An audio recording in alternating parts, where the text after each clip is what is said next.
Sharma from SN high school. आज का topic science chapter number 4 class 10 carbon and its compound. इस chapter में हमने कार्बन के वर्सेटाइल नेचर के बारे में सुना, कैसे नॉन लिविंग और लिविंग थिंग्स सभी mostly living things and almost non living things made up of carbon based, then protein, sugar, carbohydrate made up of carbon. ये सारे क्या कार्बन के कंपाउंड्स हैं, राइट।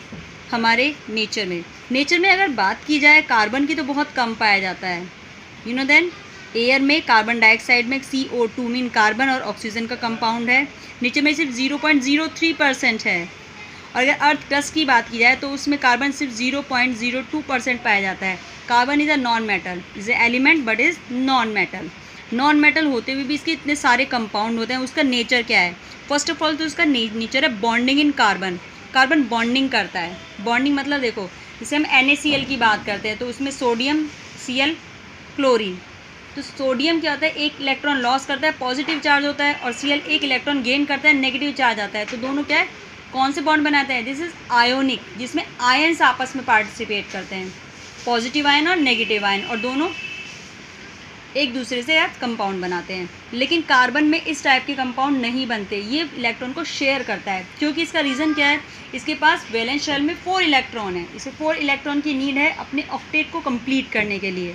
अगर इसे अपना ऑक्टेट कंप्लीट करना है, इसे 4 इलेक्ट्रॉन चाहिए। भाई अगर ये 4 इलेक्ट्रॉन को गेन करता है तो उसे बहुत सारा स्पेस बनाना पड़े, जो पॉसिबल नहीं है। जहाँ पर 4 इलेक्ट्रॉन है वहाँ पर 1 इलेक्ट्रॉन को फिल करना इट इज़ वेरी डिफ़िकल्ट। और 4 इलेक्ट्रॉन एक साथ लॉस कर देना, उसे बहुत ज़्यादा एनर्जी की नीड है, जिससे शायद एटम का अस्तित्व ही एग्जिस्टेंस ही ख़त्म हो जाएगी। इसलिए ये क्या करता है, शेयरिंग करता है, दूसरे एटम के साथ शेयरिंग करके कंपाउंड बनता है, इलेक्ट्रॉन की शेयरिंग करता है। जिससे देखो कार्बन के पास 4 इलेक्ट्रॉन है तो 4 अदर एटम से इलेक्ट्रॉन शेयर करके ये बॉन्डिंग बनाता है। इस टाइप के बॉन्ड्स कहलाते हैं covalent bond. Clear that?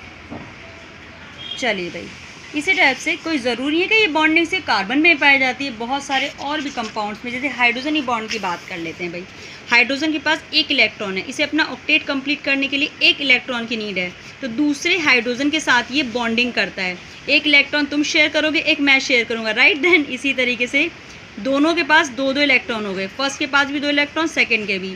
Yes, इसी तरह से अगर हम ऑक्सीजन की बात करते हैं, ऑक्सीजन के इलेक्ट्रॉन कॉन्फ़िगरेशन है 2-6, 2 इलेक्ट्रॉन की नीड है, तो दूसरे ऑक्सीजन का 2 इलेक्ट्रॉन की साझेदारी करती है। 2 इलेक्ट्रॉन इस ऑक्सीजन के, दो इलेक्ट्रॉन सेकंड ऑक्सीजन के, तो दोनों आपस में शेयर करते हैं। ये इलेक्ट्रॉन फर्स्ट के साथ भी काउंट होंगे, सेकंड के साथ भी काउंट होंगे। ये बात ध्यान रखिएगा, बॉन्डिंग बनाते हैं अगर एक इलेक्ट्रॉन की शेयरिंग हो रही है तो सिंगल बॉन्ड आता है, जिसे इस लाइन से रिप्रेजेंट किया जाता है। डबल बॉन्ड, अगर 2 इलेक्ट्रॉन की शेयरिंग है तो डबल बॉन्ड, और 3 इलेक्ट्रॉन है तो ट्रिपल बॉन्ड बनाता है, राइट। चलिए, ये तो इसका वर्सेटाइल नेचर है। इसी तरह से ये बॉन्डिंग बनाते हैं, इनके बहुत सारे कंपाउंड्स पाए जाते हैं। उसका सबसे बड़ा नेचर सेकंड फॉर, उससे पहले हमें एक चीज़ बहुत अच्छे से जाननी है, allotrope of carbon. Carbon nature में कैसे पाया जाता है? Carbon is a non metal, nature में फ्री फॉर्म में नहीं पाया जाता। फ्री फॉर्म में अगर इसे पाना है तो किसी भी पेपर को, किसी कार्बन वाली चीज़ को जलाने के बाद जो ब्लैक कलर के पार्ट उड़ते हुए आपने कभी देखे धुएं के साथ, it is the carbon. Yes, almost pure carbon. चलिए, नेचर में कार्बन 2 रूपों में पाया जाता है, one is diamond, second is graphite. Diamond और ग्रेफाइट दोनों में डिफरेंस है, आप इजीली अपनी गाइड में से लर्न कर सकते हैं, पर जो इसमें उसे मैं क्लियर करना चाहती हूँ। Carbon atom different form in nature, physical properties base में। डायमंड और ग्रेफाइट एक दूसरे बहुत चेंज है। Difference lies is the manner in which carbon atom are bonded to other. Diamond में हर कार्बन एटम 4 दूसरे कार्बन से जुड़ा हुआ है। जैसे देखो, ये एक सिंगल कार्बन है, ये 1 2 3 4 कार्बन से, मीन बीच में 1 कार्बन, उसके चारों साइड 4 कार्बन से जुड़ा हुआ है, राइट। लेकिन अगर बात करते हैं ग्रेफाइट की तो हेक्सागोनल है। देखो, 1 इलेक्ट्रॉन 1 2 3 4 5 6 1 2 3, 1 कार्बन 3 दूसरे कार्बन से जुड़ा हुआ है। Yes, then each carbon is bonded to 4 other carbon forming a rigid 3 dimensional structure. Graphite में हर कार्बन एटम बाउंडेड टू 3 का अदर कार्बन, और ये ऐसे हेक्सागोनल एरे बनाता है। 1 2 3 4 5 6, 6 हेक्सागोनल रे बनाता है। चलिए, इसके बाद अगर इनके नेचर की बात करें तो graphite too much hardest substance in the nature, but graphite is not very difficult physical property. Yes, Diamond is hardest substance, graphite smooth and spree.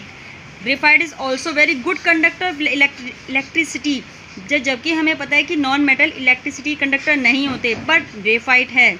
And other non metal that you study in the previous class. Diamond is can be synthesize by subjecting pure carbon to very high pressure and temperature.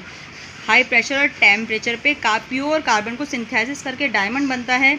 D synthetic diamond are small but are otherwise from natural diamond. Fluorines from other class of carbon allotrope. The first one is identified as C60, which can be carbon atom arranged in the shape of a football. चलिए, ये तो हमने इसमें difference याद कर लिया. अब इस कार्बन के इतने सारे कंपाउंड इतने रूपों में पाए जाने का क्या रीजंस हैं?